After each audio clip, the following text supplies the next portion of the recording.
ప్రభుత్వ ఆస్తులను తన సొంత ప్రయోజనాల కోసం ఈరోజు విచ్చలవిడిగా విలాసవంతమైన బంగ్లాలు కట్టుకొని ప్రజల సొమ్ముని ఎంత నిర్వీర్యం చేస్తున్నారో ఈ జగన్ రెడ్డి ప్రతి ఒక్కరు కూడా తెలుసుకోవాలి. 5 కూడా ప్రజల్లో తీసుకెళ్లి ఎక్కడైతే జగన్ రెడ్డి అరాచకాలు అవినీతి చేస్తారో ప్రతిదీ బయటపెట్టి అత్యంత కిరాతకంగా అత్యంత కఠినంగా శిక్ష పడేటట్టు మేము తెలుగు మహిళల ద్వారా ఈరోజు డిమాండ్ చేస్తున్నాం.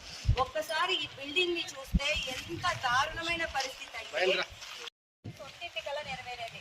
జగన్మోహన్ రెడ్డి నువ్వు చేసిన అవినీతినంతా కూడా బయటికి తీసుకొని వచ్చి నీకు కఠినమైన శిక్ష పడేలాగా తెలుగు మహిళలందరూ కూడా చేస్తామని మేము సభాముఖంగా చెప్తున్నాం.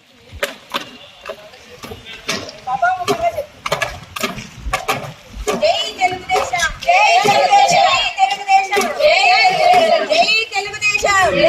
గొడవ కాదు మాకు ఇది ఏమది గవర్నమెంట్ ప్రాసెస్ ఏముందో చేసుకోవాలి అంతేగాని మేము కూడా చూపించుకోవాలి కదా సార్. ఇంత అవినీతి జరుగుతా అంటే ప్రజలు చెప్పుకోవాలి. గవర్నమెంట్ ప్రాసెస్ జరుగుతుందమ్మా, మళ్ళీ మీరు ఎందుకు వస్తారు అని అనవసరంగా ప్రజలకు పెట్టడం కాదు. ఏం పార్టీల గురించి మేము మాట్లాడే జగన్ చేసిన అవినీతి సొమ్ము ఆయన ఎంత దుర్వినియోగం చేస్తున్నారు దాని గురించి మాట్లాడితే మాది గవర్నమెంట్ ఉంది, మున్సిపాలిటీ ఉన్నారు, వాళ్ళు ఎంక్వైరీ చేసుకుంటారు, వాళ్ళు ఏం చేస్తారు, ప్రొసీజర్ నడుస్తుంది. మీరు రావాల్సిన అవసరం ఏముంది? మేము చూడాలి కదా సార్. అనవసరంగా ఇప్పుడు గవర్నమెంట్ అనేది జరుగుతుందమ్మా, మీరు అవసరం లేదు. అనవసరంగా మీరు వర్గాల మధ్య చిచ్చు పెట్టినట్టు అవుతుంది. ఇది దాదాపు 1 వీక్ అనవసరంగా వర్గాల మధ్య చిచ్చు పెట్టినట్టు అవుతుంది. ఇది ఏమన్నా ఇంత ముందు చెప్పేదేదా? ముందు చెప్పారు ఏదైతే ఇదైతే ఇష్యూ, అది కాదు ఆర్డర్ ఇష్యూ అవుతాం. ఇది వాళ్ళు చేసినప్పుడు కానప్పుడు ఆర్డర్ ఇష్యూ కాకూడదనే కదా మేము చెప్పేది. గవర్నమెంట్ ప్రాసెస్ ఏది ఉందో అది చూడండి, వినండి. ప్రజలకు మేము చెప్పాలి. మీకు ఎందుకు అర్థం చేసుకోకుండా మీరు ఇట్లా వితండవాదం? మేము రాజకీయాలు మేము మాట్లాడుతున్నాము, ఎందుకు మాతో రాజకీయాలు మాట్లాడిస్తారా? పబ్లిక్ ప్రాపర్టీలు అక్రమం ఇప్పుడు అవన్నీ మున్సిపాలిటీ వాళ్ళు చూసుకుంటున్నారు, వాళ్ళు నోటీస్ ఇచ్చినారు, వాళ్ళు చూసుకుంటారు. దాని విషయం కాదు కదా. విన్నారా? పక్కనే ఎస్పీ గారు మాట్లాడినారు, విన్నారా? ఎట్లా చేశారంటే యూజ్లెస్ చెత్త ఉన్నా కూడా ఇది ఒక మాట. ఇంకా ఎవరు వాళ్ళ మాట చెప్పండి. మీరెంతసేపు మీ వీడియోలు చూసుకుంటున్నారు కానీ గవర్నమెంట్ ఒక యాక్షన్ తీసుకుంటుంది. మీరు ఇక్కడ కాదు, మీరు బయట ఆడడం చేసుకోవాలి, ఈడ కాదు. గొడవ అయ్యేది మా అంతకన్నా ఎక్కువ కదా. ఇది చెప్పులు దండ గొడవ కన్నా ఎక్కువ కదా. నువ్వు నీ ఇంటికాడ చేసుకోపో, ఈడ కాదు.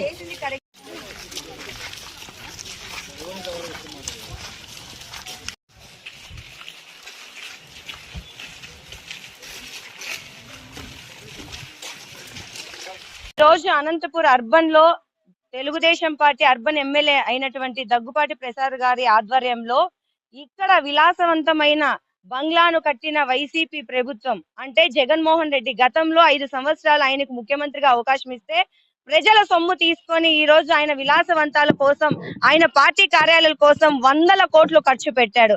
అంటే జగన్ రెడ్డి నీకు అధికారం ఇచ్చింది ప్రజల సొమ్ముతో నీ సొంత ప్రయోజనాలు చేసుకోవడానికా అని మేము ఈ రోజు నిలదీస్తున్నాం.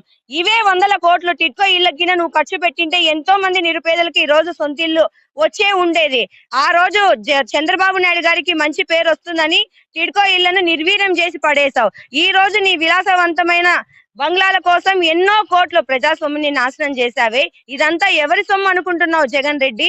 ఇలాంటి భూ కబ్జాలు, ఇలాంటి అవినీతి ఎన్ని చేశాడో ఈ జగన్ రెడ్డి, అవన్నీ కూడా తెలుగుదేశం పార్టీ బయటికి తీసి కఠినమైన శిక్ష పడేలాగా అధికారులకైతే ఏమి, జగన్మోహన్ రెడ్డికి అయితే ఏమి, ఎవరైతే ఇలాంటి కుంభకోణాల్లో ఉన్నారో ప్రతి ఒక్కరికి కూడా శిక్ష పడేలాగా ప్రభుత్వం చూసుకోవాలి. చంద్రబాబు గారు మీకు ఒకటే కోరుతున్నాం, అలాగే ఉప ముఖ్యమంత్రి పవన్ కళ్యాణ్ గారికి కూడా మేము ఒకటే కోరుతున్నాం.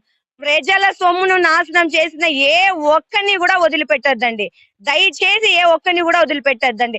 5 సంవత్సరాల 100 కోట్ల కుంభకోణం చేసి అవినీతి చేసావే, నీ సొంత సొమ్ముతో కట్టుకోవాల్సిందయ్యా ఇలాంటి విలాసవంతమైన బంగ్లాలు. ప్రజల సొమ్ముతో కట్టే అధికారం నీకు ఎవరు ఇచ్చారు? ఇక్కడే ఇలా ఉందంటే ఋషికొండలో ఇంతెంత దారుణంగా ఉంటుందో ఒకసారి ఆలోచించండి. రాష్ట్ర ప్రజలందరూ కూడా మీరు ఆలోచించాలి. ఈ జగన్ రెడ్డి 5 సంవత్సరాలు ఏమి పాలన చేశాడో. ఖచ్చితంగా దీని మీద చర్యలు తీసుకోవాలి. ఇది ప్రజలకు అందుబాటులో పెట్టాలి. లేదా దీని మీద దీన్ని ఎవరైతే పర్మిషన్ లేకుండా ఇచ్చారో వాళ్ళ మీద కఠినంగా శిక్ష పడాలి. జగన్మోహన్ రెడ్డి అవినీతి అంతా కూడా బయటికి రావాలి. జై తెలుగుదేశం, జై చంద్రబాబు.